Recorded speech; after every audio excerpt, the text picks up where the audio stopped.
दोस्तों नमस्कार। दोस्तों मैं विमल शाही आप सभी लोगों का अपने चैनल में स्वागत करता हूं और उम्मीद करता हूं कि आप लोग सब लोग स्वस्थ होंगे एवं मस्त होंगे।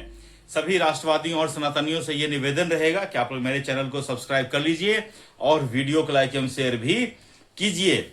दोस्तों भारत के सभी विपक्षी दल आजकल संसद भवन में प्रोटेस्ट कर रहे हैं और वो बैनर पे लिखे हुए हैं कि अमित शाह गायब हैं।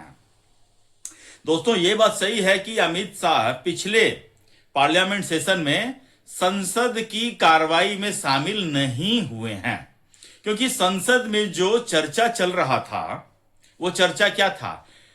एंटी पेपर लीक बिल पर चर्चा चल रहा था और वो शिक्षा मंत्रालय से जुड़ा हुआ मुद्दा था और उसमें जितने भी वक्ता थे सब लोगों ने अपनी अपनी बात कही। उसमें कहीं भी ये नियम नहीं था कि गृह मंत्री या प्रधानमंत्री उस चर्चा में शामिल हों। अब जब गृह मंत्री अमित शाह उस चर्चा में शामिल नहीं होते हैं तो राहुल गांधी जो विपक्ष के नेता हैं, सदन में विपक्ष का नेता राहुल गांधी हैं, वो अमित शाह से जवाब मांग रहे हैं, वो अमित शाह से माफी मांगने को कह रहे हैं, वो अमित शाह का इस्तीफा मांग रहे हैं। उनका ये आरोप है कि जो छात्र का जो आंदोलन था उसमें जो प्रोटेस्ट हुए और उसमें जो पैलेट गन चली उसकी कार्रवाई अमित शाह ने आदेश दिया था। दोस्तों पैलेट गन उससे किसी की जान नहीं जाती है, सिर्फ आदमी घायल होता है। उसके लिए राहुल गांधी अमित शाह से इस्तीफा मांग रहे हैं। सोचिए दोस्तों 1966 की वो घटना जिसमें इंदिरा गांधी ने निहत्थे साधु संतों पर जो गौ हत्या रोकने के लिए कानून बनाने की मांग कर रहे थे उनके ऊपर गोलियां चलवा दी थी और कई हमारे साधु संत, हमारे अपने साधु संत की उसमें जान चली गई थी। वो राहुल गांधी आज पैलेट गन के लिए अमित शाह से माफी मांगने कह रहा है, इस्तीफा मांगने को कह रहा है। अपने पूर्वजों के कुकर्म वो भूल गया है।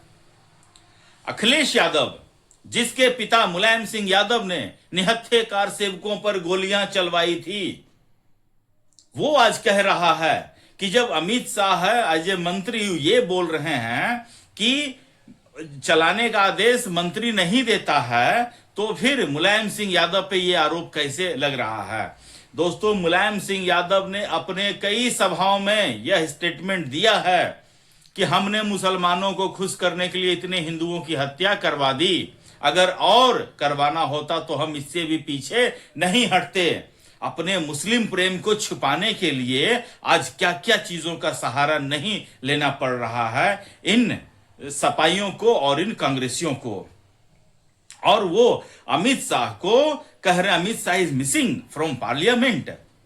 दोस्तों अमित शाह कहीं मिसिंग नहीं है, अमित शाह पार्लियामेंट में ही हैं।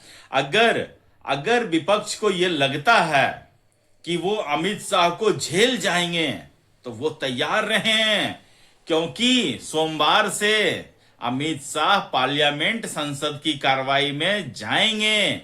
और मैं आपको कह रहा हूं दोस्तों एक बात तो सही है कि अमित शाह जितना ओवस्वी वक्ता विपक्ष में शायद कोई भी नहीं हो।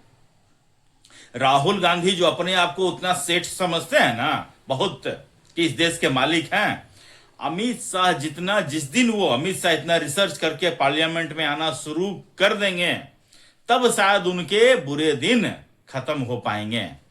और जो अमित शाह एक एक चीज को प्रॉपर रिसर्च के साथ है, एनालिसिस के साथ है और विथ प्रॉपर डॉक्यूमेंट के साथ आते हैं, उनको आप कह रहे हैं कि गायब हैं। जब अमित शाह आएंगे, अभी देख लीजिए ना, FCRA का बिल आ रहा है और जब अमित शाह बोलेंगे ना तो राहुल गांधी मैं तुम्हें चैलेंज दे रहा हूं, अगर तुम हिंदू मुस्लिम सिख सबके कॉम्बिनेशन के हो तो तुम पार्लियामेंट में रहोगे, नहीं तो उससे ज्यादा के रहोगे फिर। खैर मैं दोस्तों ये बोल रहा हूं कि अमित शाह जब कोई काम करते हैं ना तो बहुत ही फुल प्रूफ और प्रॉपर बैकिंग के साथ करते हैं कि आने वाली पीढ़ियां भी उस चीज को टच न कर पाए। आपने देखा है 370 का मुद्दा, कई बार मैं यूट्यूब पर देखता हूं कई वीडियोस की, कितने कितने प्लानिंग के साथ 370 को हटाया गया है। यह सिर्फ अमित शाह जैसा चाणक्य ही कर सकता है, औरों की तो बात ही नहीं मैं कर रहा हूं या कर सकता हूं। तो अब दोस्तों देखिए, अमित शाह का तगड़ा डंडा चलने वाला है एफसीआरए पे। अब ये एफसीआरए का जब हथौड़ा पड़ेगा ना दोस्तों, तो कांग्रेस ऐसा छटपटाएगी कि इसको ये सोचेगी कि हमको मौत आ जाए, लेकिन इसको मौत भी नहीं आएगी। दोस्तों इस देश में एनजीओ लाखों की संख्या में है, और बहुत सारे एनजीओ ऐसा है जो फॉरेन फंडिंग लेती है यहां पर धर्मांतरण कराने के लिए। मैंने देखा है, मैं झारखंड में स्कूल में पढ़ता था, कॉलेज में पढ़ता था, वहां पर जितने भी आदिवासी समुदाय के लोग हैं आज ऑलमोस्ट सब के सब क्रिश्चियनिटी में कन्वर्ट हो चुके हैं। सब के सब, मतलब कि आप रेशियो बहुत ज्यादा है। वहां पर एक मुहावरा चलता था कि वो आए बाइबल लेके, उन्होंने कहा अपनी आंखें बंद करो, ठीक है ना, और जब उन्होंने खोला तो बाइबल आदिवासियों के हाथ में और उनकी सारी जमीन ईसाइयों के हाथ में चली जाती है। तो इस एफसीआरए बिल को रोकने के लिए या इसको डिस्टर्ब करने के लिए अमेरिका, यूके, यूरोप, जितने भी इस वर्ल्ड में ईसाई कंट्रीज हैं जहां से फंडिंग आता है इस देश में कन्वर्जन को करने के लिए, या फिर जितने भी इस्लामिस्ट कंट्री हैं जहां से यहां फंडिंग आती है इस देश में कन्वर्जन करने के लिए, उनकी तो बहुत दोस्तों चोट पहुंचने वाली है। एफसीआरए के कानून को संशोधन को रोकने के लिए कांग्रेस हो या विपक्ष के लोग हो, हर संभव प्रयास करेगी। आप देखिएगा। और कह रहे हैं ना कि अमित शाह गायब हैं, अमित शाह जब आएंगे ना बाबू झेल नहीं पाओगे, ये तुम जान लो। दोस्तों अमित शाह पार्लियामेंट में है, मोदी पार्लियामेंट में है, और लगातार back to back IB chief और भी जितने भी अजीत डोभाल सबके साथ गृह मंत्री जो हैं अमित शाह जो हैं बैक टू बैक बैठक कर रहे हैं, मीटिंग कर रहे हैं। अब उनके मन में क्या प्लानिंग है अभी ये तो अमित शाह जाने, क्योंकि अमित शाह ऐसी फुल प्रूफ प्लानिंग करते हैं कि पेपर लीक हो जाए तो हो जाए, लेकिन अमित शाह का प्लानिंग लीक नहीं होता है। ये बात अगर आपको नहीं मानना है तो मत मानिए, लेकिन सच्चाई यही है। तो अब दोस्तों देखिए, अमित शाह ने प्लानिंग कर रखी है कुछ। अब उनके ऊपर जो आरोप लग रहा है कि संसद में नहीं आते हैं, तो आप देखिएगा संसद में वो आएंगे, और मैं यकीन कह रहा हूं जब वो बोलना शुरू करेंगे तो अच्छे अच्छे स्पीकर है ना वो थर थर कांपते हैं। मतलब अमित शाह कई बार कह चुके हैं कि हमारी टोन ही ऐसी है, मैन्युफैक्चरिंग डिफेक्ट है। हाँ, तो राहुल गांधी तो अमित शाह के आगे कहीं टिक ही नहीं पाएंगे। तो राहुल गांधी से मेरा इतना ही सजेशन रहेगा कि तुम आग से खेलने का कोशिश मत करो राहुल गांधी, जल जाओगे।